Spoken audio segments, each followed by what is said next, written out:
Okay, we come to the start of tape 2, and already we've moved a very long distance, both in the story and in the various elements that are being introduced into it.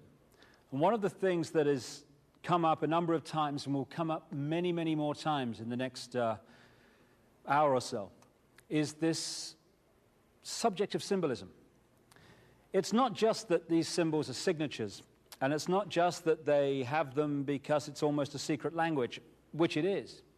There's another major reason for symbols and why certain things are in certain places and why certain street plans are in a certain design rather than another. And that's because, and we'll get into this in the final tape in much more depth and detail, but everything that exists is energy. When you resonate energy to a certain frequency, that affects us in a certain way. You can look back at the sun cycles, for instance. The sun cycles affect us in different ways at different points in the cycle because it is a different vibration of energy. It's a different type of energy. In fact, it's the same energy, it's just a different expression of it. So if you have this knowledge, and I keep emphasizing this knowledge has been available to this few that have passed it on through initiation at the highest level of the secret society and mystery school network since the ancient world, since these bloodlines were introduced. If you know that knowledge, then you can use it to affect consciousness, to resonate, for instance, the energy field of a city in a certain way, which helps you to bring about your agenda and helps people to react and to be in a certain state of being, because they keep being affected by this repeating frequency. So this is why you look at the street plan of Paris, and I'm going to look at the street plan of Washington after this too, and you see the tremendous consistency in the way that these cities are created. But let's start with Paris. Here we have, as I mentioned in the first video, the Arc de Triomphe, which is a street plan representation of that symbol of the sun on the cross with the zodiac circle from the ancient world. But it's not just that, the 12 roads off and that symbolizing the sun. It's more than that. This is just a central point in this sequence, this pattern in Paris, which is one of the big centers of these ruling bloodlines. There's a close-up of the Arc de Triomphe looking down dead straight down the road, which goes dead straight in that direction and dead straight in this one. And when you look in the direction we've just been looking at, in exact straight line with the Arc de Triomphe, you see this big modern arch, and there's another pyramid, but the big modern arch. The arch is a big symbol of Freemasonry. This is where we get Royal Arch of Freemasonry from.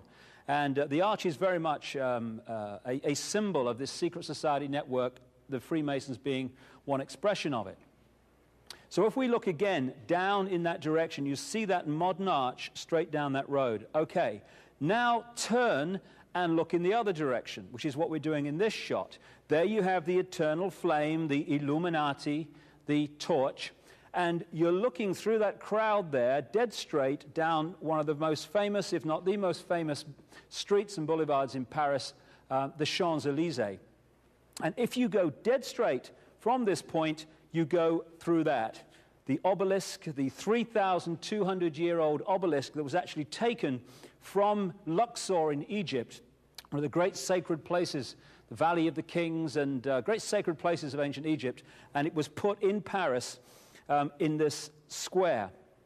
And again, it's dead straight with the Arc de Triomphe, dead straight with that other arch. We'll go on beyond that obelisk, and you see another arch, the three arches. That's also secret society symbolism, almost a kind of smaller representation of the Arc de Triomphe. And if you look through the center there, there's the obelisk of the one from Luxor. And if you keep coming straight, again, dead straight line, we're still moving from the Arc de Triomphe, you come to this thing. Our old friend, the big black glass pyramid I mentioned earlier, which was put there during the presidency of Francois Mitterrand. Why did they put that there? Because it was part of an emerging geometrical pattern in the street plan of Paris, which resonates the energy of that city, that key city to this brotherhood, and a certain vibrational range which they want to happen. So let's look now at Washington, D.C. Thousands of miles away across the Atlantic, but the same principles apply yet again. These images come from a book called Talisman of the United States. Excellent book, not terribly easy to get hold of, it seems. And the writer looked at the history of the building of Washington and how, when they built it, they put in the street plan, esoteric symbols, astrological symbols, and classic symbols like pentagrams and what we call Stars of David.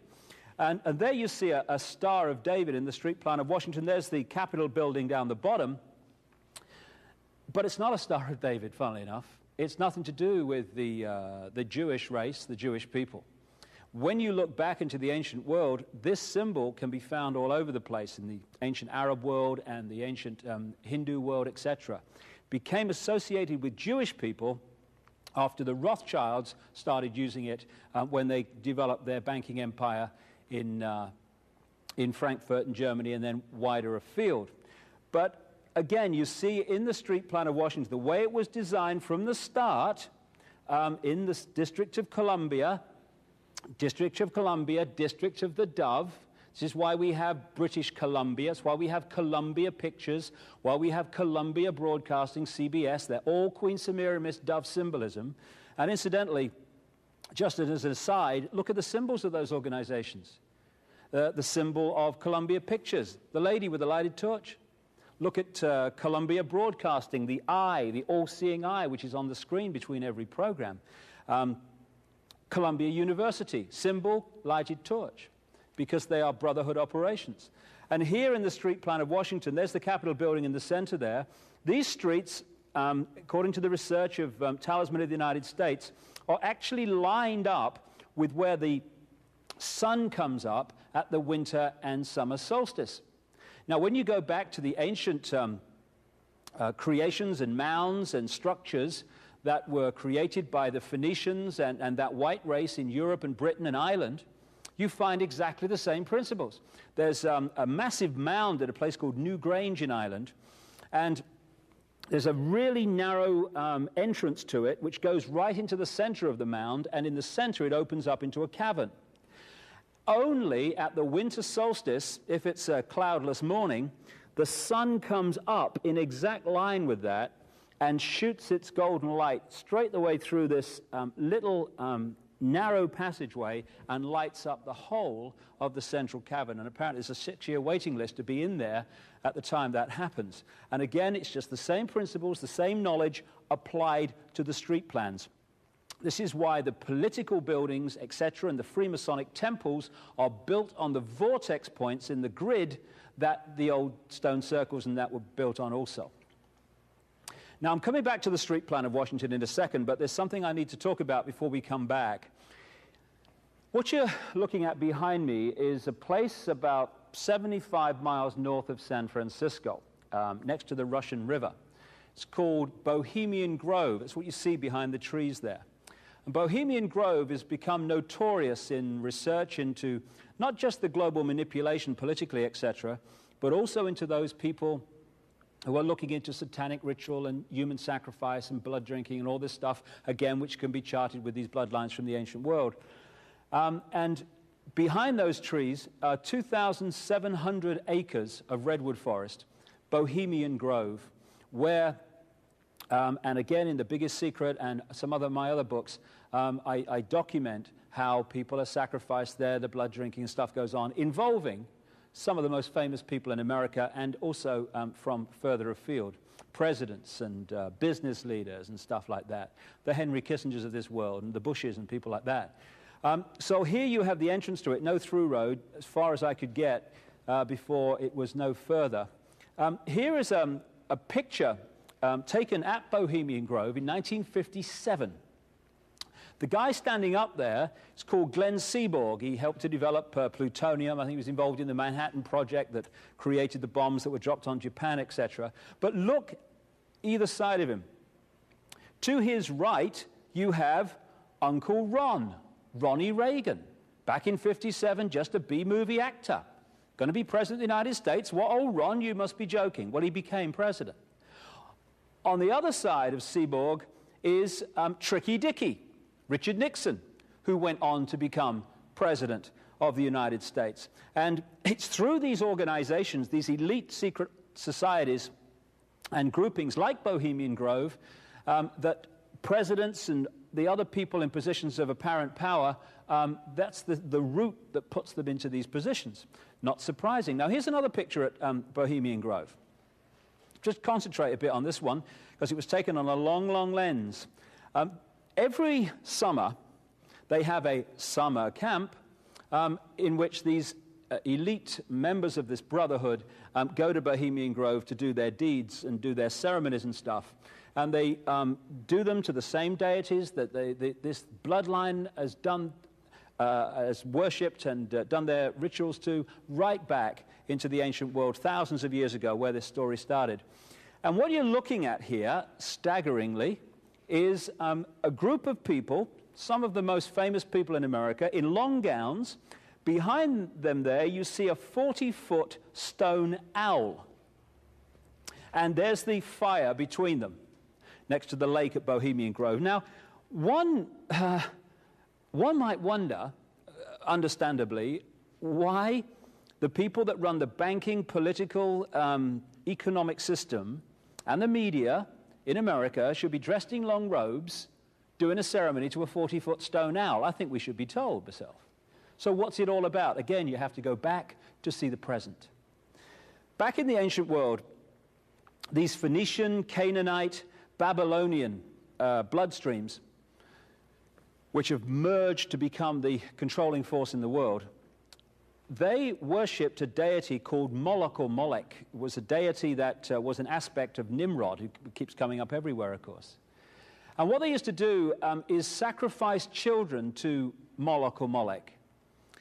They put them through the fire. And in the Old Testament, you see prophets condemning the people for putting their children through the fire to Moloch or Molech.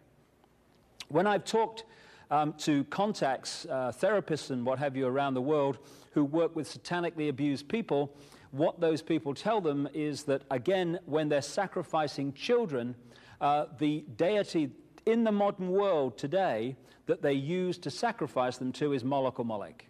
Same seamless stream. So the question comes in relation to this: how do they symbolize Moloch or Molech, this deity to which they sacrifice children?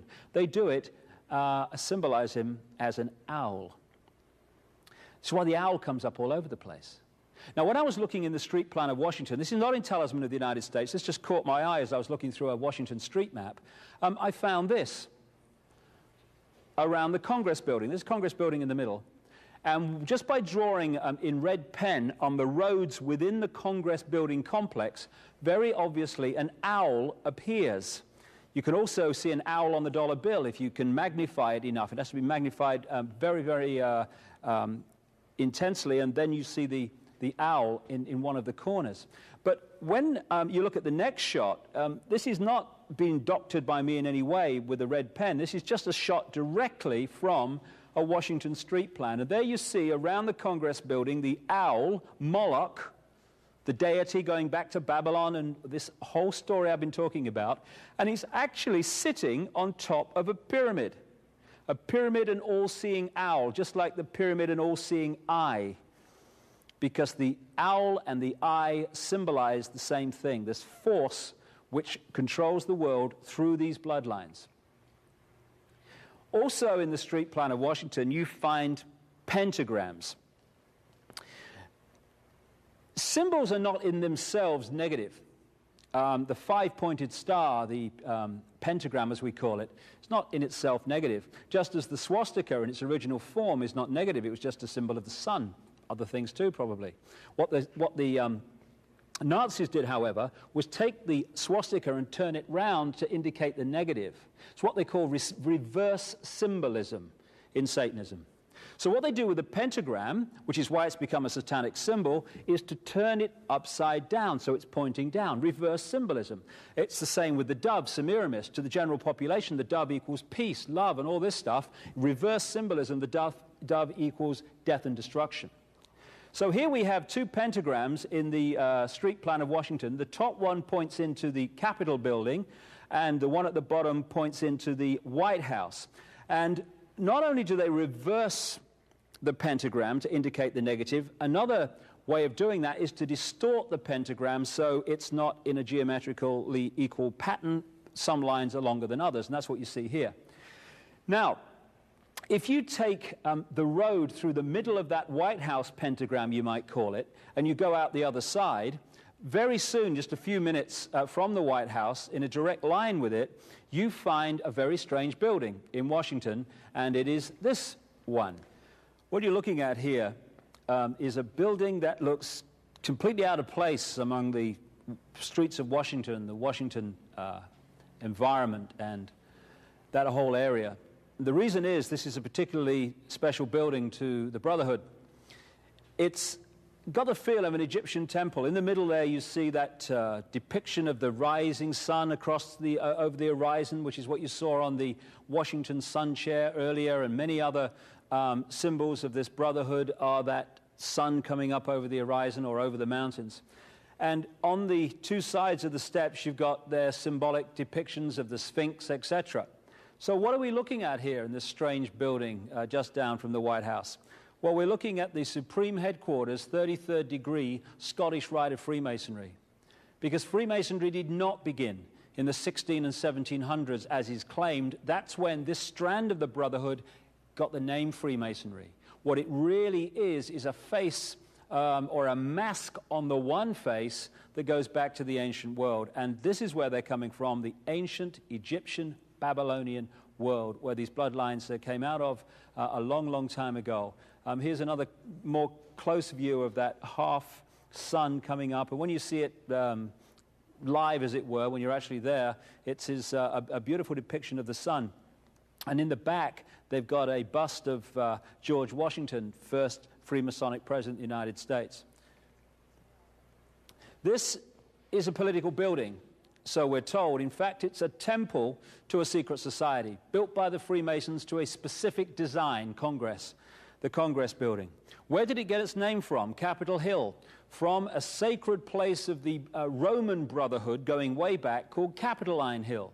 And when Madeleine Albright, high priestess of this brotherhood, became Secretary of State, and she went across on her first overseas visit to Europe, she actually went to Rome and made an official visit, what for her would have been a pilgrimage to Capitoline Hill in Rome, and that's where we get Capitol Hill from. Now, they build these buildings in specific designs. This is where you see obelisks and domes everywhere in the major cities. It's because the dome resonates and draws in female energy, and for obvious reasons, the obelisk, the phallic, draws in male energy. And so in particular places, in particular cities, in particular locations of politics or whatever, religion, you get the dome and the obelisk. So just take a look, just for a second, at that dome on a political building in Washington. And there it is again. This time, it's St. Paul's Cathedral, in the heart of the city of London, one of the epicenters, this global manipulation.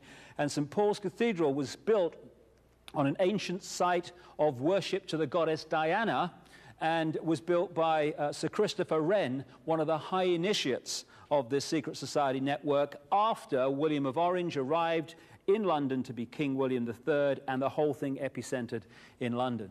There is St. Paul's Cathedral. There's another view of St. Paul's Cathedral. Looks like it, but it's not. This is the Pantheon in Paris. Again, a mirror image of St. Paul's Cathedral and the Congress building, this time in the other great Brotherhood epicenter city of Paris. The obelisk, there we have the Washington Memorial, the phallic symbol of the obelisk. And this goes to, again, to ancient Egypt with the story of the penis of Osiris. It was apparently lost, and Isis got another one, all that stuff they talk about. And since that time, this has become the symbol of the male energy, the male phallic. And I must say, just a brief story. These symbols are actually manifestations of thought. So what these are built to represent is what they generate in terms of energy. I was inside a massive obelisk near a place called Hebden Bridge in England. And as I was climbing the stairs, it was so big it had a stone staircase inside it, the energy around me I just felt this enormous male sexual energy, and I thought, what's going on? Especially when you get to my age, you know. And then I realized, why am I feeling this? Well, what are you walking up inside, you pillock, I thought. You're walking up inside a representation of the male phallic, therefore that's the energy it generates. It's very important that we're aware of this. These are not just symbols and what have you, in a secret language alone. They generate energy. And this is why you have these in specific points in the major cities, just like the domes. So here's the Washington Monument, the biggest stone obelisk in the world, right in the center of the Washington Street Plan, down from the White House. This is what's known in London as Cleopatra's Needle. Again, like the one in Paris, it was taken from Egypt. As an original, it was in the city of Hon or Heliopolis, the city or place of the sun, and was brought over during the reign of Queen Victoria.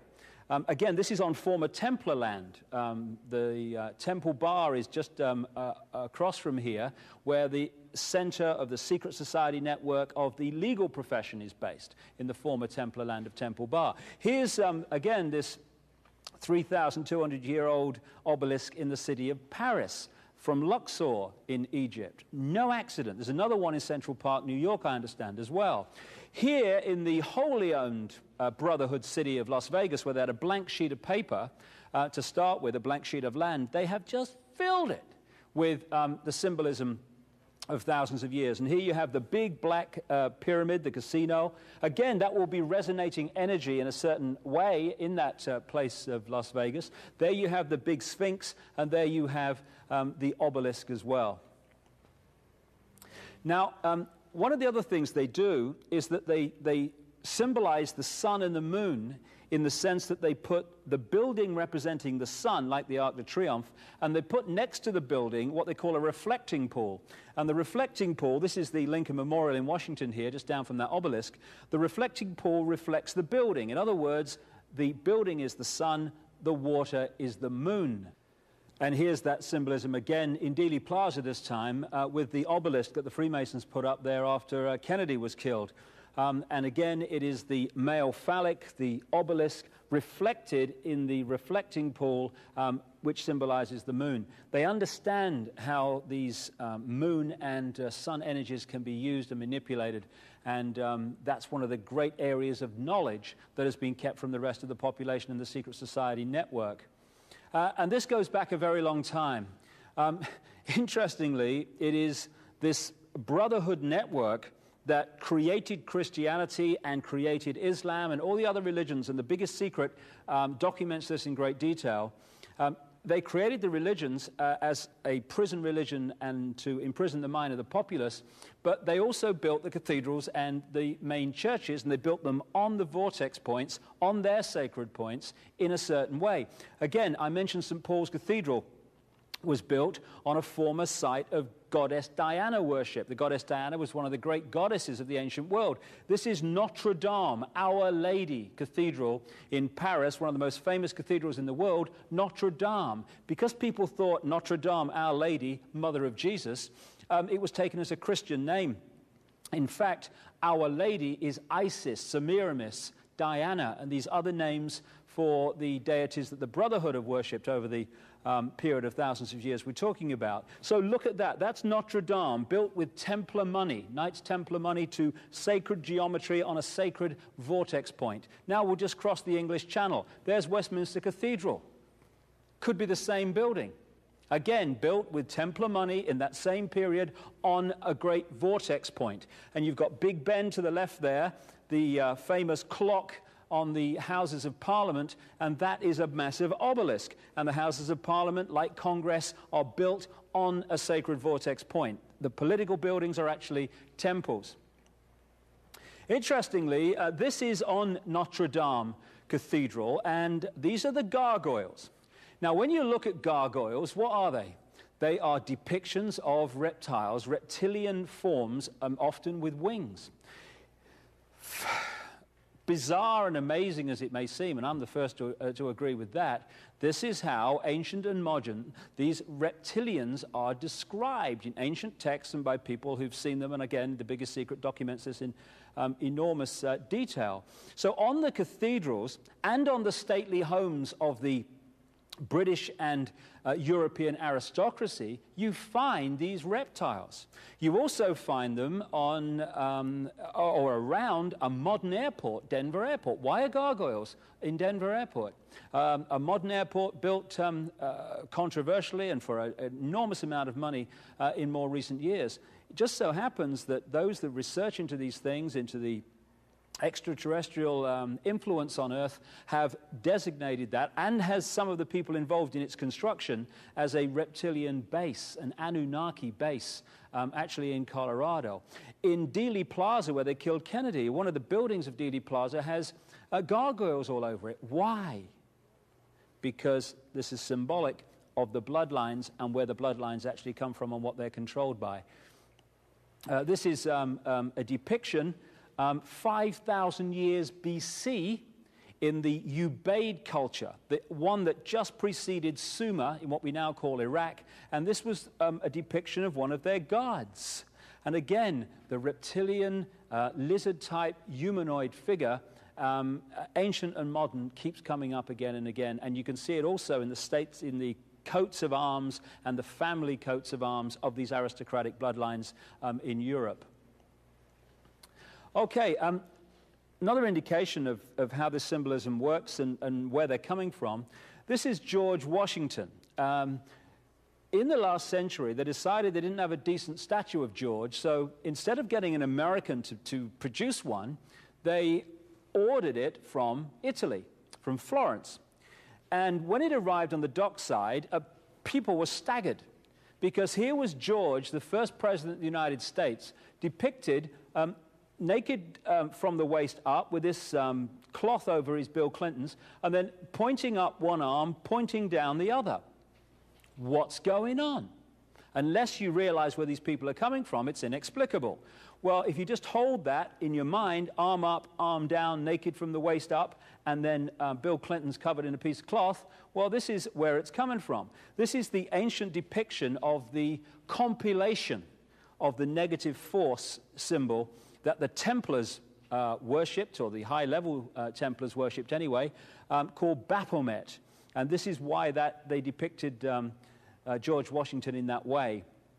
Now, the skull and bones is a symbol you can keep picking up when you're trying to read the secret language also. The skull and bones was on the flag of the ships of the Templars, which is why it just got turned into the pirate flag in children's stories and stuff like that. And there was another organization called the Russell Group, the Russell Company, the Russell Trust, and they made a fortune. It's one of the bloodline families in America. They made a fortune running opium to China for the British during the Opium Wars, when Britain took over China by getting the population hooked on drugs, which is what's happening to the global population today, just a bigger version of it. And on the flags of the ships of the Russell Company running these drugs was the skull and crossbones. And so it's no surprise that it was the Russell Trust that created one of the most infamous secret societies in America, called the Skull and Bones Society. This is a Freemasonic apron from the last century with the skull and bones on. Why? Because the Freemasons came out of the Templars, and the Templars used the symbol of the skull and bones.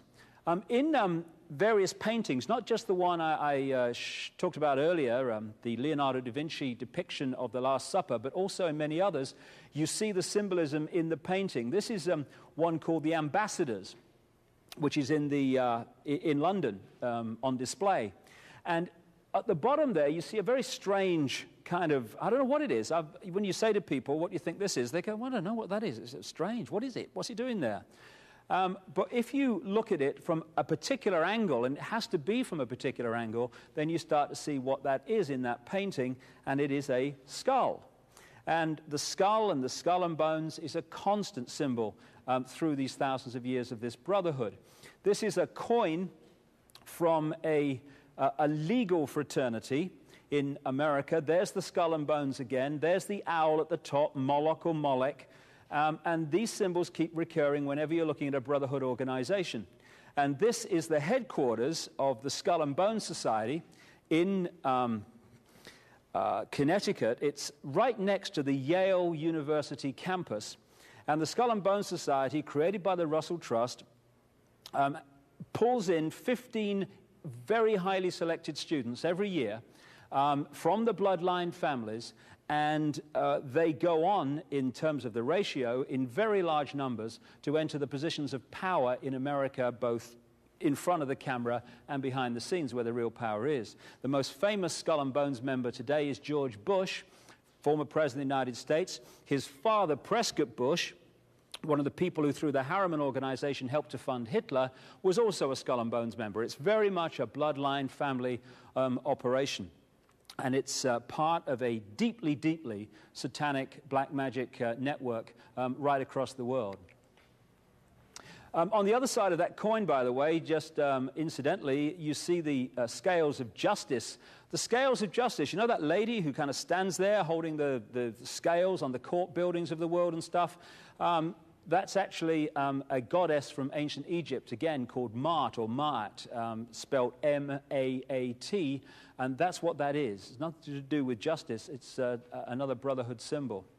Again, you see them everywhere. You go in any Freemasonic temple or secret society building, and you'll find, again, the black and white squares on the floor.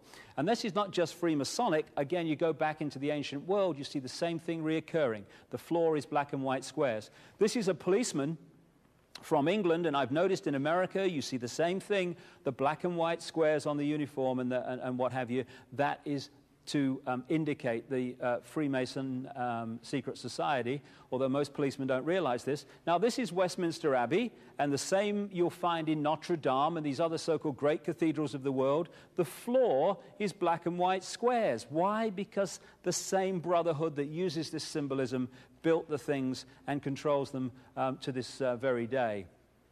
When you get into the transnational corporations, again, you see the symbolism, because as we'll come to as we go along in a few minutes, all these apparently unconnected areas of our lives, banking, transnational corporations, oil companies, connect into the same group, the same controlling force, and so all over the major companies of the world, banks and what have you, you see the brotherhood symbols. This is ARCO, Atlantic Richfield Oil Company, and there its symbol, the pyramid with a capstone missing, looked at from above.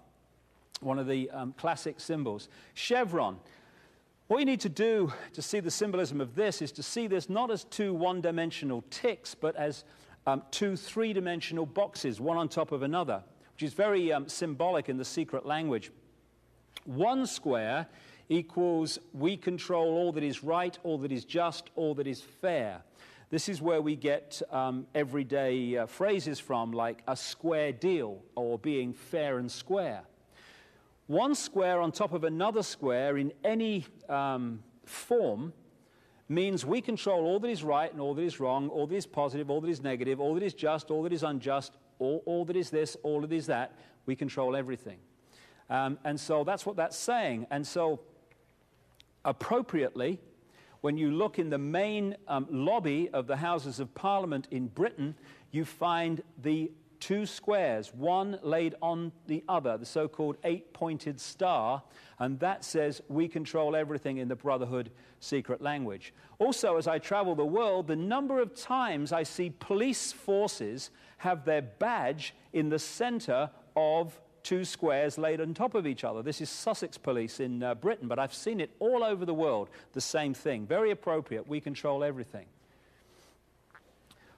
One of the most important strands of this bloodline, going back to the Anunnaki of the ancient world and this hybrid race that was created, is France.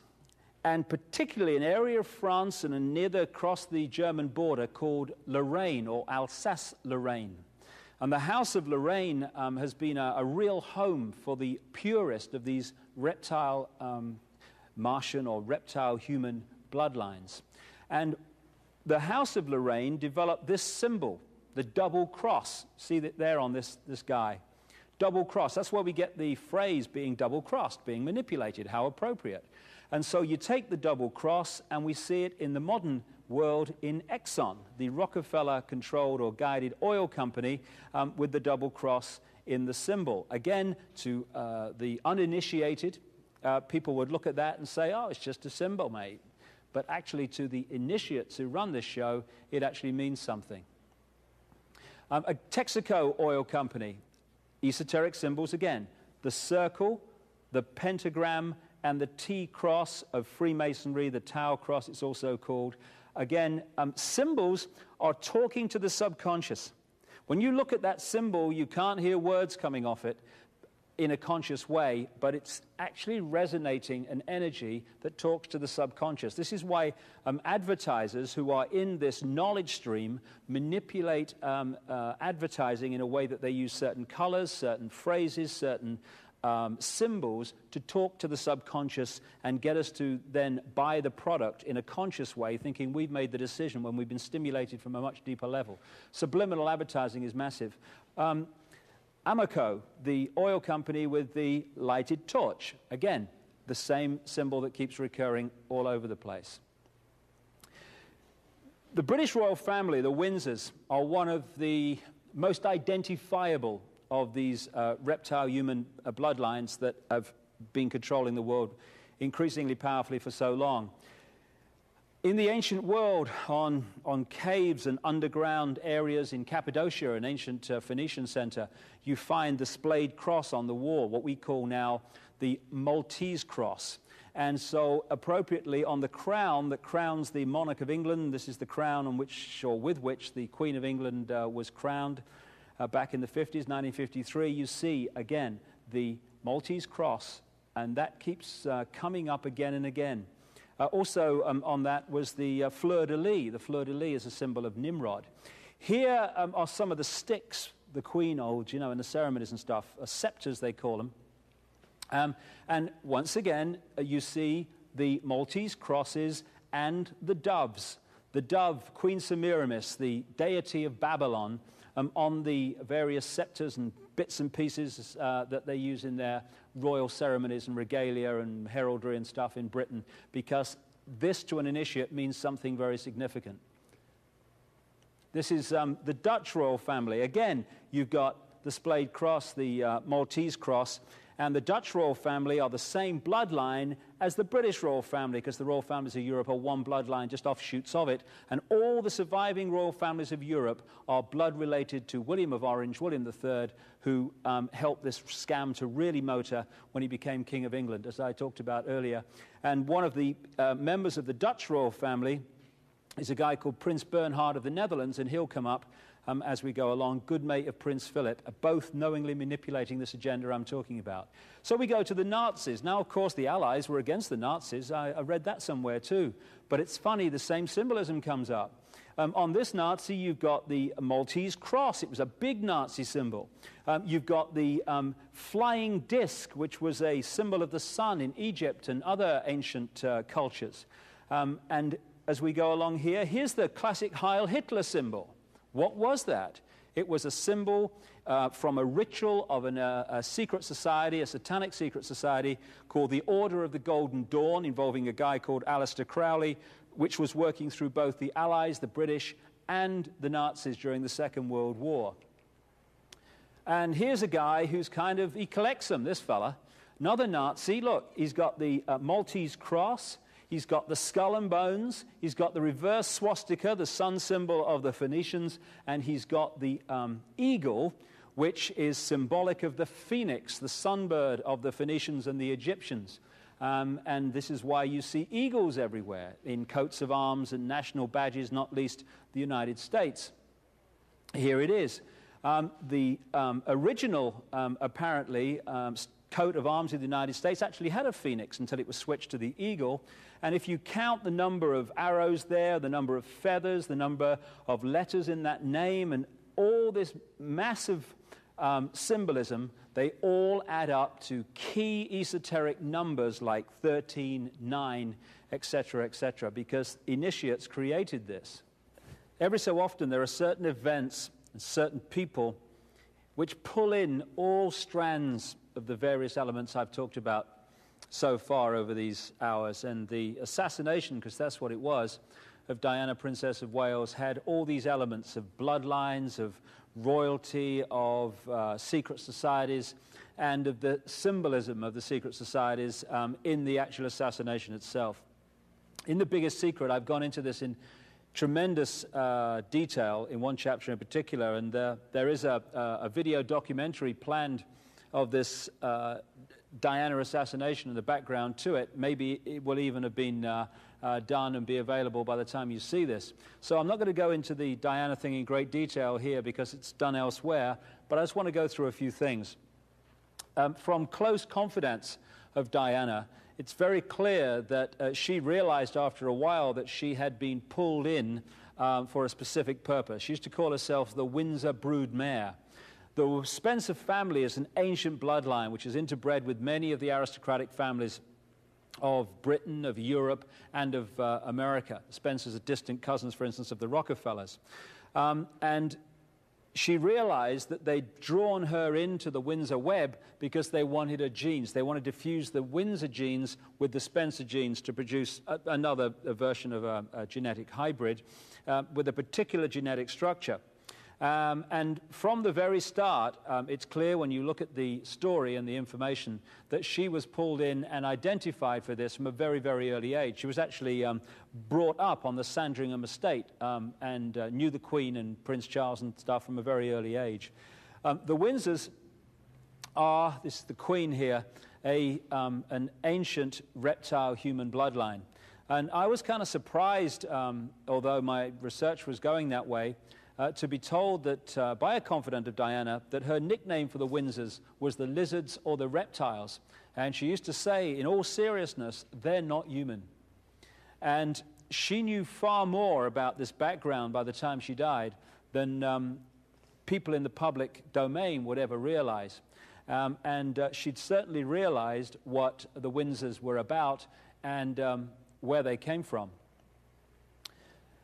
Now, this is a guy who has been going around saying that Diana and his son Dodi were assassinated. I haven't got time to go into why someone might feel it acceptable for their son to die in a road crash, but if you read The Biggest Secret, you can see some of the background to this. If we start judging whether something is possible by what we would do, we're going to lose the plot, because not everyone thinks like everyone else.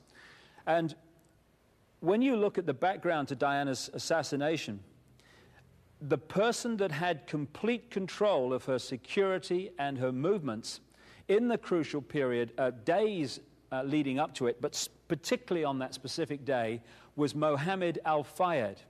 And when you look at his background, as I've said in The Biggest Secret, you know when Mohammed al-Fayed is trying to kid you, trying to tell you something that's not true because his lips are moving. It's the way you can see it, because this guy has lied his way through his whole economic and business career. And he's done exactly that over Diana's assassination. There was a guy that I've mentioned a number of times in my books called Tony Blair. Tony Blair was brought through by this brotherhood to become Prime Minister of Britain. And I have a contact who, for a long time, performed satanic ceremonies in which ritual human sacrifice took place of children and of adults. And one of the key places, which I've talked about in my books, is a place known as the Castle of Darkness in Belgium. In the late 80s, she says that at a ritual sacrifice that she performed was the Queen of England, which she's done sacrifices for many times, the Queen Mother, Tony Blair, who was then just a lower-ranked politician, and Mohammed al-Fayed, father of Dodi. And yet in the public arena, we get this royal family on one side and Dodi Fayed's father, Mohammed al-Fayed, on the other, when in fact they lock into the same controlling force. And he had control of her movements on the crucial day. There's the Isis symbol of ancient Egypt, very close to that headgear that he posed with for a British newspaper. Now again, if you're going to kind of follow the symbolism and the background to Diana's assassination, you have to go back into the ancient world. You can pick one of these one of the pure key reptile human bloodlines up in Troy, ancient Troy, which is what we now call Turkey. You can follow this bloodline through the Caucasus Mountains and into Europe and into what we call France. In fact, France is named after these people. They call themselves the Sicambrian Franks. And they had a royal offshoot and eventually became known by this royal offshoot called the Merovingians. The Merovingians set up the city we call Paris. You're looking at a part of the modern Paris, which was the place that they established the original Paris. And they named the city after one of the people involved in the Trojan Wars, a guy called Prince Paris. And there's Notre Dame, Our Lady, Diana, Semiramis, Isis Cathedral. And this was where Paris kind of came out of with the Merovingians many, many centuries ago. Now, these Merovingians, Franks, Sicambrian Franks, worshipped the goddess Diana, who was one of the great goddesses of the ancient world. And they built underground chambers just outside the original Paris to do their sacrifices and ceremonies to the goddess Diana. Of course, as Paris has got bigger and bigger, the area of that sacrifice area for the goddess Diana is now modern Paris. And it's still an underground chamber. That point is called the Pont d'Alma Tunnel, where Diana died in 1997. And Diana is actually blood related to the Merovingian line. This is the Ritz Hotel, owned by Mohammed Al-Fayed, and all around the square, it's called the Vendôme, you see at first floor level depictions in gold of that symbol I talked about a long time ago, the circle, the cross, and the sun on the center. And it comes from one of the French kings, one of the Louis, who was known as the Sun King, who built the Palace of Versailles. And in the back of the Palace of Versailles, in the grounds, is a depiction of the goddess Diana, which this aristocratic bloodline network very much focus on as one of their deities. Someone said, this is the Kennedy assassination here, something very true. When you're trying to understand who was behind an assassination, look at who had the power to remove the security at the crucial time. Because he said assassinations don't just happen, they are allowed to happen. And when you look at the footage taken on a camera, a video camera by a member of the public when Rabin, the Israeli prime minister, was assassinated, it's extraordinary. You have the line of soldiers lined up to protect Rabin as he came to his car, and in among them is the guy who killed him. As Rabin appears on this video, extraordinary sight, the soldiers just walk backwards, leaving the assassin on his own. Rabin walks past him, thank you very much, good night. And it's the same with the Kennedy assassination and so many others. This is the point where Kennedy was hit. This is Kennedy's car at the front. There's nobody on it. And yet you look at the car behind, which doesn't carry the President of the United States. There's 4 security guards and 2 outriders. If they'd have been there, of course, Kennedy could not have been killed by a bullet from outside because he was so well protected. But the whole thing was removed, the security, to allow it to happen. And it was the same in Paris on that night. This is the back entrance to the Ritz Hotel where the car left because it was decided by Mohammed Al-Fayed on the phone to his son Dodi from England that although she'd had a certain level of security all day, a Mercedes and a backup car, a Range Rover, that was suddenly at the crucial time going to be removed, and another Mercedes was brought in with no backup car and no security. Apart from the Trevor Rees-Jones, the bodyguard in the front seat. So suddenly, classic assassination, security is removed to allow it to happen. In the car that was driven away was this guy, Henri Paul, who's been the fall guy for it, or blamed on him. He is an asset, or was an asset, of British and French intelligence, had been for a long time. And he had 4 bank accounts which had considerable amounts of money paid in the period leading up to that. Not necessarily for what happened to Diana, but because he was an asset of British and French intelligence, which is the same organization.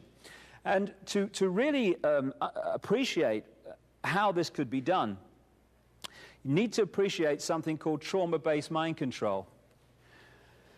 During the last war in the concentration camps of Germany, in fact, way, way back this has been known about, but particularly during the last war, they started to perfect the manipulation of a natural mechanism in the mind that shuts out trauma. What they did was to understand that if you could systematically traumatize someone, their mind would shut out the memory of it and create an amnesic barrier, which would be disconnected from the rest of the mind. This is what happens when people have a major road accident and they can't remember what happened. It's because the amnesic barrier has been created to shut out trauma so we don't keep reliving the horror. Good thing. But they realized that if you could do that systematically and start with children, particularly before the age of 5 and 6, you could turn their minds into a honeycomb of self-contained compartments, none of which was aware of the other's existence. This guy was what they call a multiple, Henri Paul, which in their mind is broken up into different compartments, and so through trigger words and what have you, and trigger sentences, hypnotic keys, one amnesic barrier becomes the conscious level. That experiences something or is programmed to do something, and then he's pushed back and another one's pulled forward. It's actually got to the point where, amazing as it may seem, you can be drunk in one compartment and completely sober in the other, which is interesting in relation to what happened if you look at the story of Henri Paul. Once the programming is in there, and in the biggest secret, I put incredible documentation and background to this and what happened, and trauma-based mind control and how it creates assassins and people going crazy with guns to justify taking guns out of circulation, all this stuff. When you look at the background, all that is necessary is to program the guy, push that programming back into the mind, and that will stay there at the subconscious level until some trigger comes in. When that trigger word or trigger action or whatever is said or done, that programming is activated. So you can be in normal mode and be very normal and no problem and nothing, never noticed anything different about old Henry that night. Trigger word. Bang, programming, you're like a robot. And what gives away this is the fact that the car hit the 13th pillar. If you read The Biggest Secret, you'll see the incredible obsession with symbolism that this brotherhood has. I've been to Paris, and in that tunnel, the Pont d'Alma tunnel, there's 30 out of these pillars. It hit the 13th. The 13 is the number that reoccurs again and again and again and again, constantly over thousands and thousands of years in all these different brotherhood groups and all these different secret societies. And it relates in part to the 1 and 12, that symbol again of the sun and the 12 months, the 12 areas of the zodiac.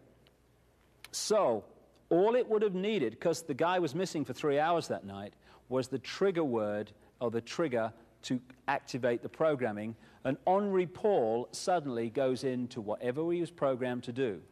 Now, where they were going that night, and this is agreed by everyone, is from the Ritz Hotel, which is numbered 1 on this map, down to the Champs-Élysées and to almost the Arc de Triomphe, where Dodi Fayed had his flat. When they went earlier in the day, the car went down to the Place de la Concorde, went up the Champs-Élysées to his flat, which is right next to that circle you see there. This is the quickest way from the Ritz to the apartment of Dodi Fayed. But not that occasion did he go that way. Henri Paul went around to the Place de la Concorde, and suddenly, instead of going down the quickest way, went on to this dual carriageway that goes alongside the River Seine. He went at an increasingly fast speed and then went down into the Pont d'Alma tunnel. Now, why would he go that way? Some people say, well, he was going round to miss the traffic or whatever. But the key thing is, by going the long way to the apartment, it took him through the Pont d'Alma tunnel. It took him through this ancient sacrificial site to the goddess Diana. And what does Pont d'Alma mean? Pont d'Alma means passage or bridge of the moon goddess, And Diana, in Brotherhood symbolism, is a symbol of the moon, a moon goddess. And another interesting thing is that bodyguards, when they're in the front seat of a car, they never wear a seatbelt because they're looking after their clients and they need to react quickly. What happened with Trevor Rees-Jones, the bodyguard, is that he never had a seatbelt on when the car left the Ritz, which is normal practice. When he got to the Place de la Concorde, one of the photographers chasing the car got a shot of the bodyguard, Trevor Rees-Jones, still no seatbelt. Literally a minute later, probably less, when the car crashed in the tunnel, Trevor Rees-Jones had a seatbelt on, the only person in the car who did, because the people in the back dirty fired and Diana did not. So either Trevor Rees-Jones knew what was coming but didn't tell his clients, or he realized at some point there was a danger going on here and didn't tell his clients. This is the Place de la Concorde, and there is the obelisk, the 3,200-year-old Luxor obelisk, which was about a minute's drive that night from the crash, and Diana went round there on the way to the scene. This is Trevor Rees-Jones. When asked why he put his seatbelt on, he says he doesn't remember, and maybe we'll never know, but it's got to be one or the other.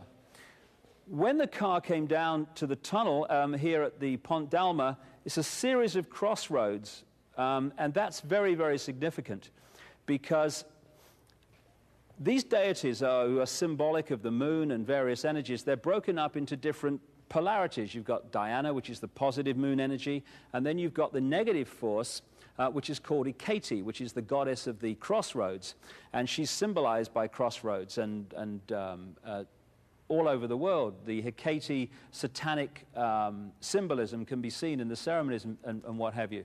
And so here we have a situation now where Diana, goddess of the moon, is taken into an ancient sacrificial site to the goddess Diana, dies in a tunnel, which is called Bridge or Passage of the Moon Goddess, and is also covered with crossroads to the goddess Hecate, which is the malevolent symbol of the moon energy. This is the Pont d'Alma tunnel. It's very short, and I've been through it, and they keep telling me in the media it's very dangerous. I didn't really see that myself. And it's very close to the Arc de Triomphe, which is another obelisk symbol. This is the 13th pillar. And there's no way that car hit the 13th pillar, given the obsession with symbolism of this brotherhood, unless it was meant to happen. I've talked to people who are experts in this mind control, who work to deprogram people who have been mind controlled in this way. And I said to them, is it possible to mind control a driver on a subconscious level to go into that tunnel and just whack the 13th pillar? Because, of course, in the conscious level, you'd say, come on, it's not possible. And everyone has said, absolutely, for this reason. The conscious level has a certain feeling of time. So going into the tunnel at 60, 70, 80 miles an hour and then hitting the 13th pillar, you must be joking. But the subconscious level has a completely different perception of time. 60, 70 miles an hour to that is walking pace. Therefore, the programming goes in at the subconscious level, making that hit the 13th pillar at speed. Piece of cake, according to these experts I've spoken to. Diana actually survived the crash. All reports say that. But instead of being taken to hospital, where she could have got treatment that could have saved her life, she was held in that tunnel for a very, very long time. Medical experts outside of France have said it's ridiculous how long it took. About 95 minutes from the crash to get her to hospital, by which time she was clinically dead. Between the Ritz and the tunnel are 17 of these things, traffic cameras, which are filming the road which the car passed down. Had they been on that night, we wouldn't be standing here saying, well, I wonder what happened, could have been this, could have been that. We'd have seen it. All 17 were switched off in the period it took the car to get from the Ritz to the tunnel. Not only that, people who were tuning in that night in Paris to the police frequencies, as some people do, have reported that the police frequencies in central Paris were also switched off in the period it took the car to get to the tunnel. Just a coincidence, nothing to worry about. This is the shot that that particular camera would have had. The Mercedes came in on this side of the road, and had that camera been on, everyone would have known by now what happened. They could have seen it, but it was switched off, or at least we're told it was. And so we have a situation in which Diana was held in that place for all that time, and she was clinically dead by the time she left it. And the question has been, even from people who have said, yes, it was an accident, why did they do that? Because according to the strict and obsessional symbolic ritual of this brotherhood, she had to die in that underground chamber on the site of ancient Diana worship and sacrifice to Diana. There's no way she was going to be allowed to leave the tunnel until she was dead, and so they kept her there all that time when most doctors, as some have pointed out, would have had her at a hospital as quick as possible, and she'd still be alive today, almost certainly.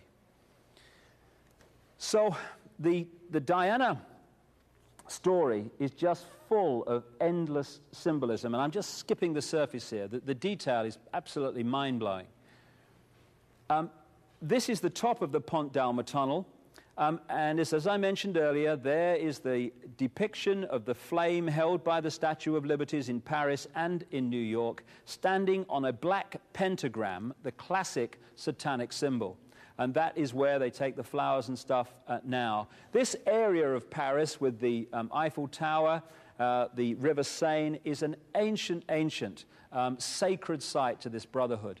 And it's absolutely no coincidence that this is where they brought Diana to die that night. Indeed, when you go through her life in general, you find that the symbolism of the goddess Diana comes up again and again. When she married Prince Charles, they married her in St. Paul's Cathedral. St. Paul's Cathedral is on an ancient site of goddess Diana worship. And when they brought her coffin out of Paris, it wasn't with the Union Jack and the flag of the country, it was with the flag of the royal family, full of these old symbols of the sun going back to the ancient world. And as I've pointed out many times, and with a lot of supporting evidence, the British royal family were definitely involved in her murder. Interestingly, when the crash happened, this guy comes into focus. This is Diana's brother, Earl Spencer. And there's one or two questions I'd like to ask him, really, because the symbolism of the goddess Diana in the ancient world related again and again to the tree grove, which is the sacred place to the goddess Diana. That's where they used to worship her, in the tree grove. Lakes and islands. Those three things keep reoccurring again and again and again in the stories of the goddess Diana. This is where they put her grave, on an island, in the tree grove, in the middle of a lake on the Althorpe estate, the Spencer estate. And those decisions, at least on the surface, were made by Earl Spencer. He also said in a BBC television interview that after the crash, he had a dream in which he was told to put 4 black swans on the lake around the grave. And the next day, he said he called his estate manager and asked, where do I get 4 black swans? And his estate manager apparently replied, according to the official story, "You've heard then. You've heard what? We've just been given 4 black swans." Okay, well, the pigs are filling the room again. I don't really accept that. What is the symbolism of 4 black swans? First of all, when you look into the mind control programs, the swan is very symbolic to the mind control programs. But there's another one. Just take Swan Lake. Swan Lake, in which the white swan, symbolic of the positive, was killed by the black swan, symbolic of the negative. And here you had the positive Diana energy killed by this brotherhood, and the 4 black swans on the lake are tremendous symbolism, occult symbolism of that negative force overcoming the positive. And in the Althorpe estate now you have this, what you might call temple to Diana, And on many of the aristocratic estates and stately homes of England that carry these reptile human bloodlines, you find either temples to the goddess Diana in the grounds or areas of the stately home handed over to the goddess Diana. So this lady was a great example of the way that people are not just assassinated, but are assassinated in a way that follows ancient ritual. Because ritual is very powerful. If you do things in a certain ritual way, it generates a much more powerful energy than if you just killed someone in a straightforward way. But as I say, in The Biggest Secret, I go into this in enormous detail, and the symbolism is just stunning of this event. Okay, we're in the modern world. We've come a long way over thousands of years. This brotherhood, as it came out of the Near and Middle East into Europe and then through the British Empire across the world. And we're now at the point where the control of the globe is possible. And we're also at a point, a crossroads, where we can choose to take the road of freedom, or we can choose to stay as we are and allow this agenda to unfold and further imprison, in a most extreme way, the human race in the next few years. Just a choice. We take that choice, this is gone. But we need to make that choice and do something about it. The aim of this agenda over this long period of time has been to create this structure. And don't take my word for it, just look around the world. It's unfolding now. This is not a theory or a prophecy. It's happening on CNN when you turn on every day. You're seeing it unfold. It is to have a world government which would control a world central bank, a world currency, a world army, and a microchip population. The microchip population is already being introduced. Under that structure of world government, the army, incidentally, the world army is designed to be NATO, gathering more and more countries and then becoming the world army by stealth. Under that world government is a European Union, which is now with a single bank and a single currency and very much in place. The American Union, the America's version of the European Union. The European Union came out of a free trade area called the Common Market, the EEC. The American Union is designed to evolve out of NAFTA, another free trade area, North American Free Trade Agreement. And in 1994, APEC, another free trade area, was created in the East and the Australia area, and that is designed to evolve into the Pacific Union. Under that is designed to come nation states and regions, and then the people, with no power whatsoever to control their own destiny, because the major decisions are made at these higher levels of power, particularly the world level. The microchip is being suggested all over the world. This is a guy at Reading University in England who was microchipped as part of a kind of experiment, but it's not really an experiment. All over the world in our lives now, that we're being prepared to take the microchip.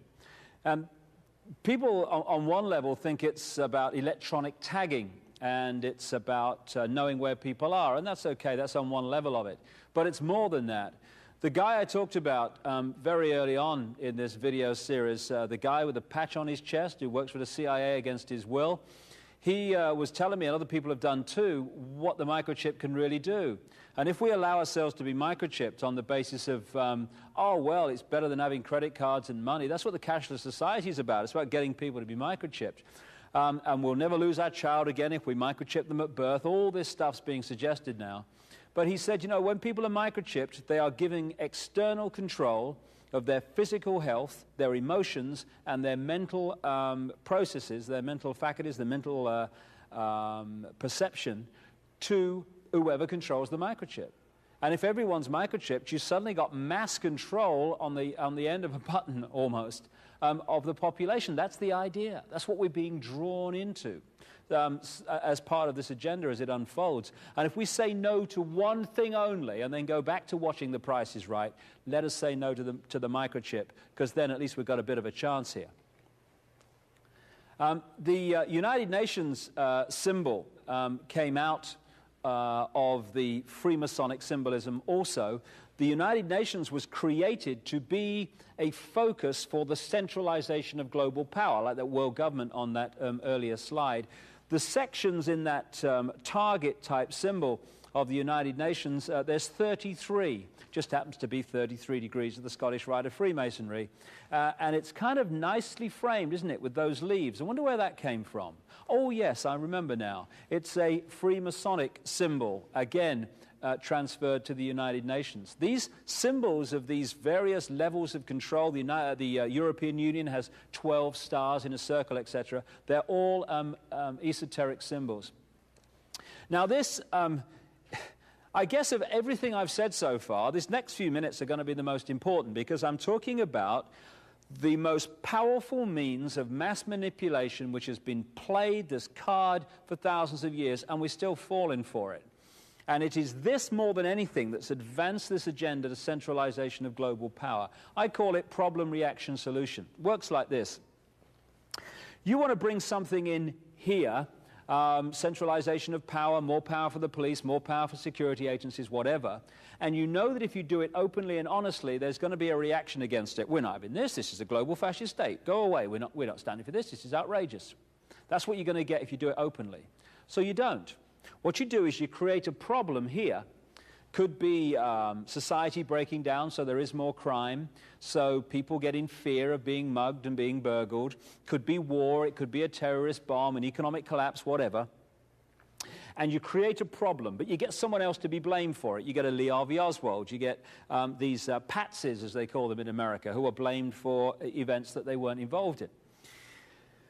You then get the people in general, by the way that you report your problem, to react by demanding you do something. This can't go on, do something. What are they going to do about it?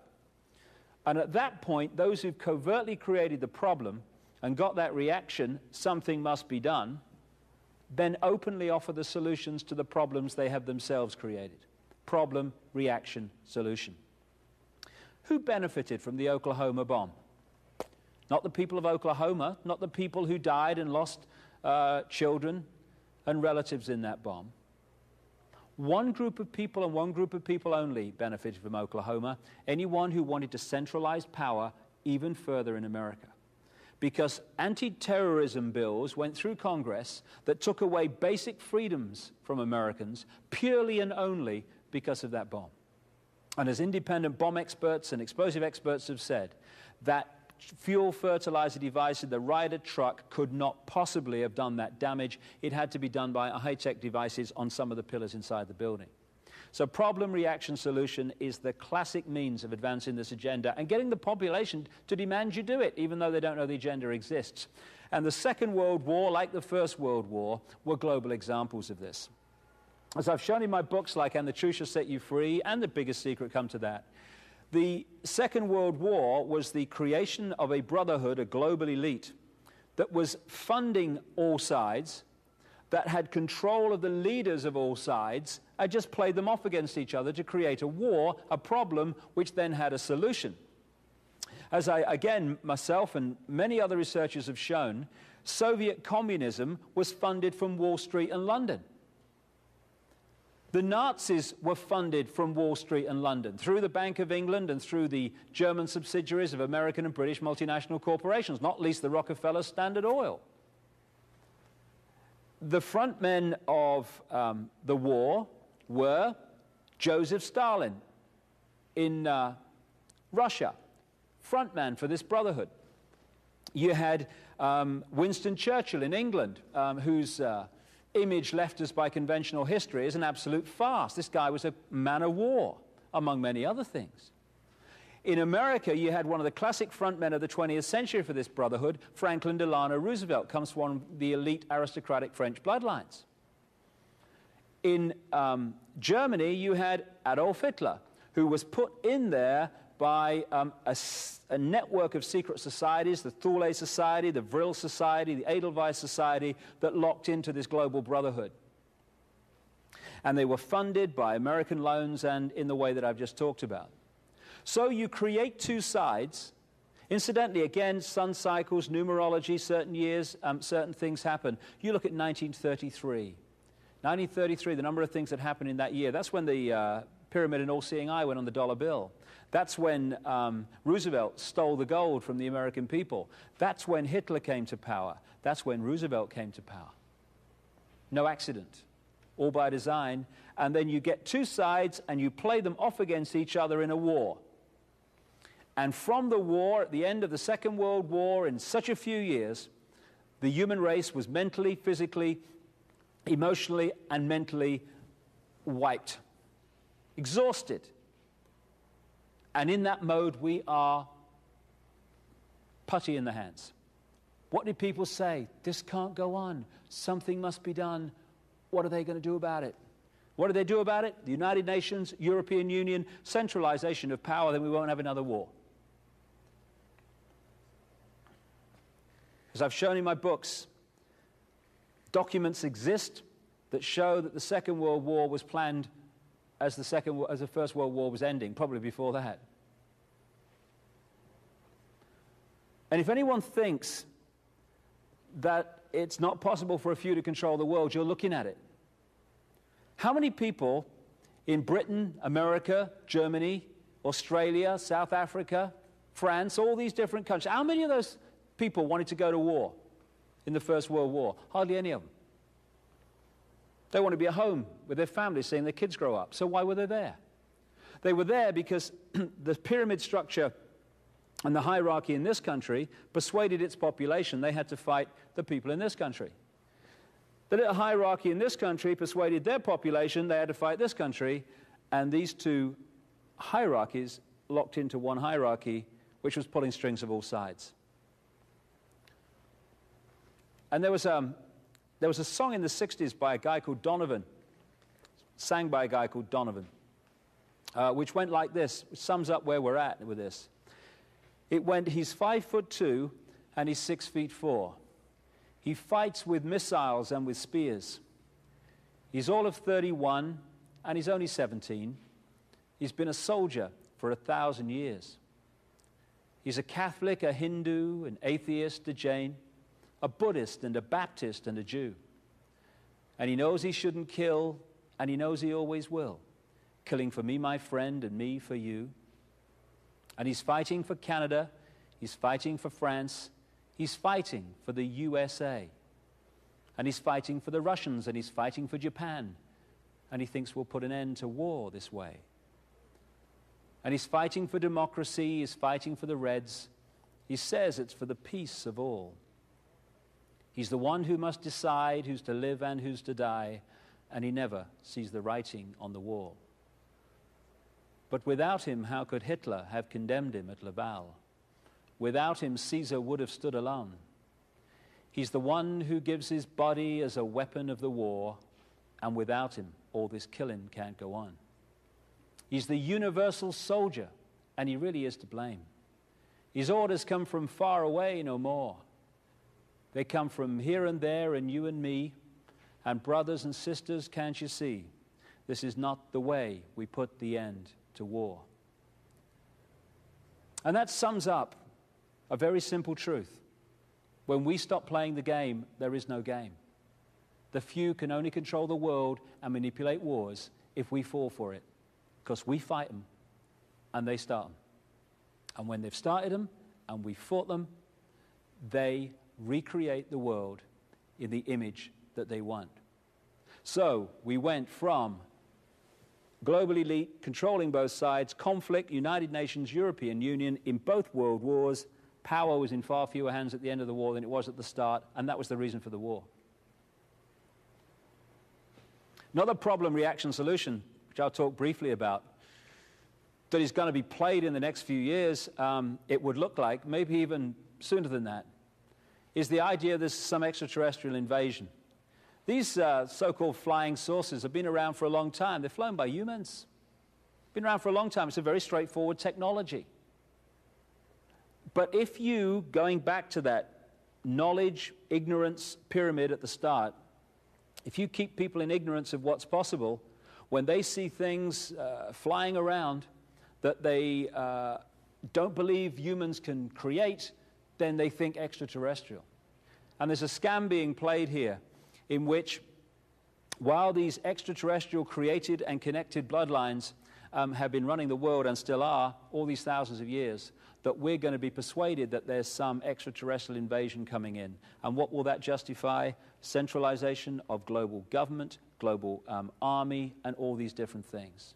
And that's being played now. We're being prepared for it with more and more of these extraterrestrial stories coming out through things like X-Files, made by Fox Television, owned by Rupert Murdoch, which is owned by this Brotherhood. Things like Independence Day, made by 20th Century Fox, owned by Rupert Murdoch, who is owned by this Brotherhood.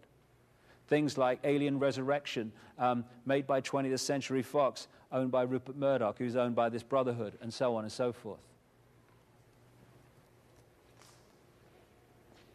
So problem, reaction, solution happens on many, many levels. And if we keep reacting, something must be done. Oh my goodness me, save me. This will just go on. We have to ask, I would suggest, a very simple question when these things happen. Who benefits? Who benefits from me believing what I'm being asked to believe about this event? And if who benefits, and invariably it does, anyone who wants to centralize power in the world, we should do a lot of thinking before we jump in and say, do it, anything, to change the situation we're in. Alongside problem, reaction, solution is another technique. I call it the stepping stones technique. James Madison once said, I believe there are more instances of the abridgment of the freedom of the people by gradual and silent encroachments of those in power than by violent and sudden usurpations. And what that is saying in simple terms is if you want to go from here to there, you know if you go in one jump, people are going to go, what's going on? What's going on? So what you do is you do it in little steps, each step projected as totally unconnected to the others, and suddenly you're here, and when people look back, they say, my goodness me, where did this come from? European Union has been created like that. You join a free trade area, you end up in a centralized fascist state. This is the structure throughout these thousands of years that I've been talking about, which has allowed this scam to go on. You have the elite, the Brotherhood elite, because, you know, even when the Freemasons and these secret societies, the vast majority of them haven't got a clue this is going on. They'll be as surprised as this as anybody. These secret societies are compartmentalized fiercely. You only go to the next level if you're chosen to go to the next level, and that means knowledge. So most Freemasons and secret society members are not involved in this scam, only the few at the top who know what's going on. And so you have a situation with pyramids inside pyramids. It's like Russian dolls, one inside the other. So a bank is a pyramid, a transnational corporation is a pyramid, and a compartmentalized pyramid. The guy who goes to work in the bank in the morning, he's gone to earn his living so he can pay for the mortgage and look after his family. He's not trying to scam the world. But he doesn't know what he's part of. And so these fiercely compartmentalized pyramids mean that the bank is controlled by very few people. But that bank then goes into the next pyramid, the global banking system pyramid, and at the top of that, the same people control all the global banks. Same with the transnational corporations. They are individually a compartmentalized pyramid. They go into the transnational corporation global network, and at the top of that, all the transnational corporations are controlled by the same people, and they're the same people that control the banks. Same with the military, same with the secret societies, and same with the intelligence agencies, etc. Same with the political parties. And so what we've seen in this 20th century, just take the 20th century alone, is an incessant centralization of power in all areas of our lives. Why? Because all those institutions fuse into the same brotherhood, which is putting down those apparently unconnected areas of our lives, the same policy of centralization, all coordinated. This is the one-party state pyramid. Down here in the political parties, at the bottom of the pyramid, you've got people who knock on your door and put the funny hats on at the conventions and political meetings and stuff. And they genuinely believe they're on different sides because they know no different. But as you go up these pyramids to the point that I'm talking about, to this brotherhood, these political parties that appear to be different in public fuse into the same leadership. So the people that supply or dictate who's going to run for president in the Democrats in America are the same people that dictate who's going to run for the Republicans. Same all over the world. It's one-party states, but we have to believe we have multi-party states and freedom and choice. Otherwise, we might rebel against not being free. We've got to be persuaded we are. And these political parties, in the end, are controlled by the same people. It's interesting, three of the key symbols that this brotherhood has used over these thousands of years is the lighted torch, the dove, and the red rose. And the three political parties in Britain are the Labour Party, Tony Blair's government, which is the red rose symbol, the Liberal Democrats, which is the dove, and the Conservatives, which is the lighted torch. Just a coincidence, nothing to worry about. We are told, and the media emphasizes this, and the leaders of politics, etc., walk the world stage as if they are at the peak of political decision-making in the world. When you look at the way it really works, the presidents, prime ministers, and heads of NATO, etc., are nowhere near the top of this global pyramid. They're some way down. And they are appointed and manipulated into power by those above them that control the banking system, the media, etc., which you need to have money and media support if you're going to make these positions. So presidents and prime ministers, why they stand there as, you know, someone once said the president of America is the most powerful man in the world. My goodness me, what a joke. They are administrators of an agenda which is being decided above them by people outside the public eye mostly. This is the health pyramid, another wonderful example of how this works. You've got the transnational drug corporations controlled by this global elite. They, the transnational drug corporations, created the World Health Organization within the United Nations. The World Health Organization, as a committee called Codex, which is devising regulations to make life very much more difficult for alternative healing and food supplements, etc. The Codex regulations come down and are introduced by European and national governments, go through the medical profession, and then are imposed on the people. And the alternative health methods, I say alternative, they've been around for thousands of years, the scalpel and the drug for 10 minutes, they are being squeezed out by this edifice of power. And because the drug companies control the World Health Organization and the doctors, etc., situations can arise like this. A few years ago, the World Health Organization announced there was going to be a measles epidemic the following year. And in Britain, the government spent taxpayers' money to produce very fear-based advertisements, black and white, with a big ominous voice saying, by the end of this year, one of these children on the picture will have died from measles. Oh my goodness, fear, the manipulation of fear again. As a result of that, there was a 99.99999% take-up all over Britain of that measles vaccine. A whole generation of children had that vaccine. And who supplied the vaccine? The transnational drug companies who, through the World Health Organization, had arranged for that announcement to be made. What happened? No measles epidemic. But then you say, what was going on? What about the epidemic? They say, well, there wasn't one because people were vaccinated. So the cycle goes on and on and on. Vaccination is one of the key ways that the human body and the human immune system is being undermined according to this agenda. Over the years, different groups of these secret societies have emerged for specific tasks. And because the agenda has a specific time scale, and across the millennium is the time of introduction, through this century, this agenda has been advanced quicker and quicker and quicker. Towards the end of the last century, and right at the start of this one, a secret society was created in Britain, not surprisingly, called the Round Table. Was headed up originally by a guy called Cecil Rhodes, who was one of the bloodline families that orchestrated the manipulation and takeover of southern Africa by Britain. Also, Rhodes scholarships came out of this guy, Cecil Rhodes. I think I mentioned those earlier, where the youngsters of the bloodlines around the world are picked up and given a Rhodes scholarship to Oxford University. This comes out of the same guy. Well, he died in 1902, and other people took over. And there were roundtable groups, interlocking, set up around the world. The key places were America and Britain. And when we had the First World War, the key people in the American War Administration were members of this round table, and the key people in the cabinet in Britain were members of this same round table. So they orchestrated the First World War, and afterwards, when they were deciding how the world would be redrawn as a result of the war, the very same members of the Round Table were appointed to the Versailles Peace Conference to decide how it would be set up and redrawn. Classic problem, reaction, solution. Create the problem, create the war, get the reaction, something must be done, and then offer the solution.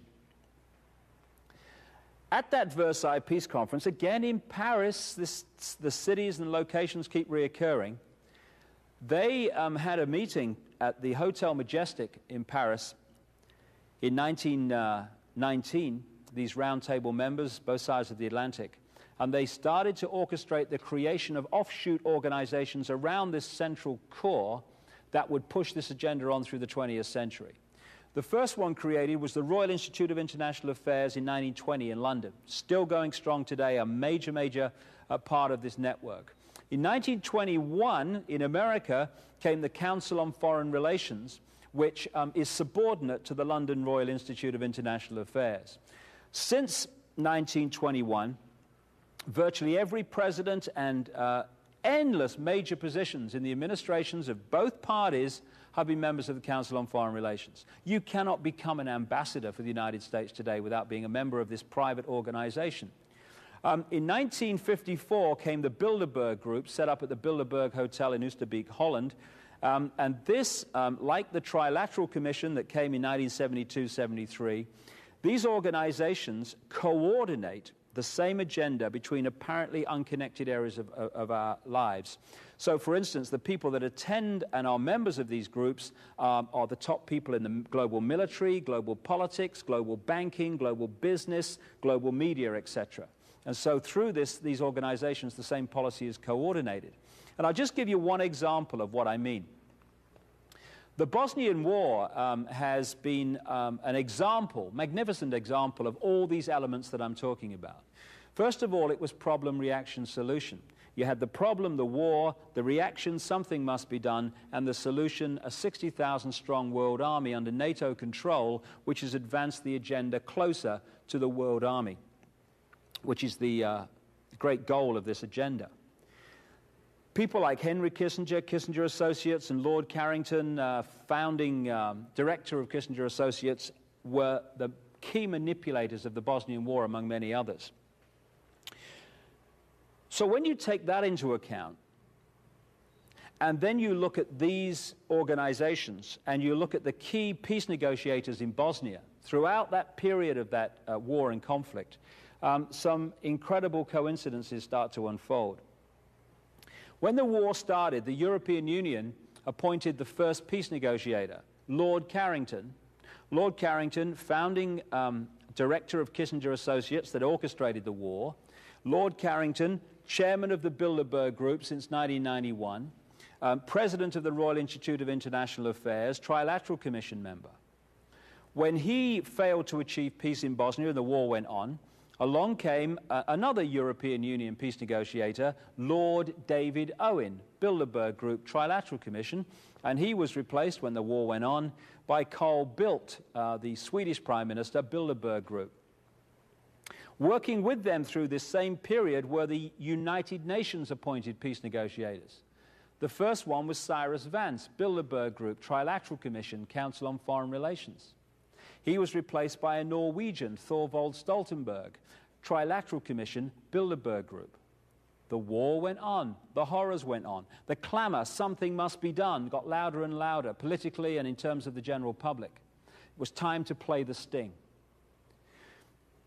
Onto the stage, first of all, came Jimmy Carter, an independent peace negotiator, former president. Jimmy Carter, first Trilateral Commission president of the United States, Council on Foreign Relations member.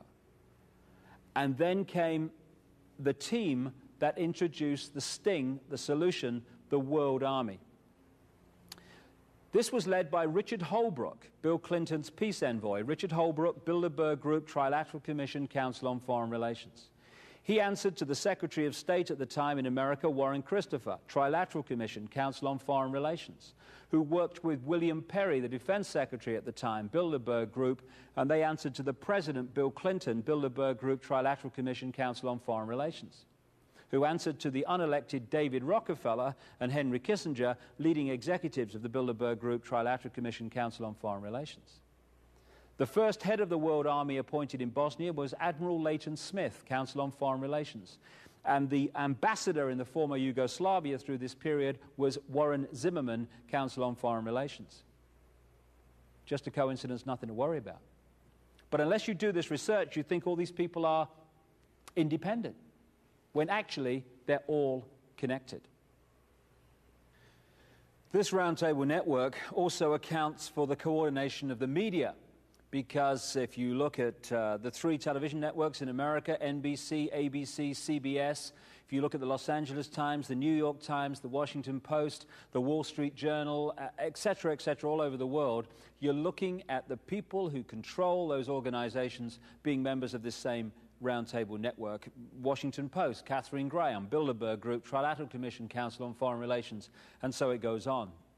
So you have a coordinated policy, a coordinated agenda through all these different areas of our lives, including the media, which controls how that agenda and those events that you're creating are actually reported to the people. Complete stitch-up, but it doesn't have to be. It depends on us giving our power away and watching the Price is Right instead of focusing on what's going on in the world and taking responsibility for it so it ceases to happen.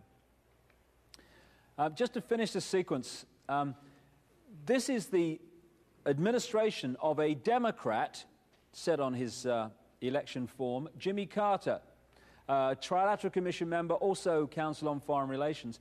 Democrats, and here's administrations, here's CFR, TC, Trilateral Commission, Council on Foreign Relations.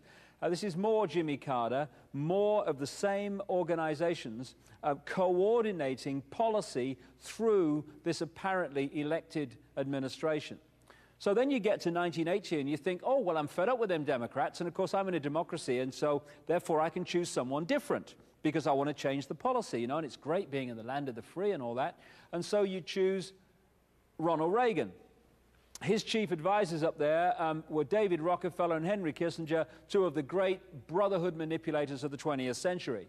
And then again, the names change in these various positions, but the coordinating bodies do not. CFR, TC, everywhere. More Ronald Reagan. Ronald Reagan was a non-member, but he didn't have to be, did he, Ron? He read the autocue, did as he was told, like they all do. But he was a member of other secret groups and, of course, Bohemian Grove, as we saw earlier. Again, here you have the ambassadors, the Congress, the State Department, CFR, TC. So then you move on to George Bush. George Bush, I would refer you to And the Truth Shall Set You Free and The Biggest Secret, and I will say no more about George Bush. So there again, another administration, different names, same coordinating bodies. More George Bush, same again.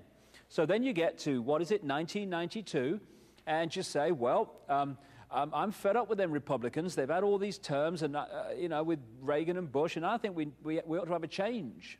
And so along comes Slick Will from the Windsor bloodline from Arkansas, and he starts saying that he stands for change, and I stand for change, and vote for me, we need change. That was his mantra throughout that election. Well, let's see how the change took place. Here's Bill, member of all of them, got the full set, and there again, different names. We're Democrat now, because it says so. Same coordinating body, Bill Clinton administration again, same coordinating bodies. So we've come a long way in these hours so far, from the ancient world to the present day, and we have seen unfold, and I have scratched the surface here. I've just scratched the surface of the information that's available and the supporting evidence that's available because of time. But we've come from the ancient world and seen these bloodlines expand their power to the point now where they control the planet. We're also at a point of enormous change as this 26,000-year cycle comes to an end of the solar system going round the galactic sun. Always a time of tremendous change. We're starting to see it happen. People are waking up. People are starting to look at this information for the first time. And indeed, this energy of change is lifting the veil on all this for the first time in thousands of years. We're blinking into the light of what's been going on behind our backs, behind the movie screen all this time.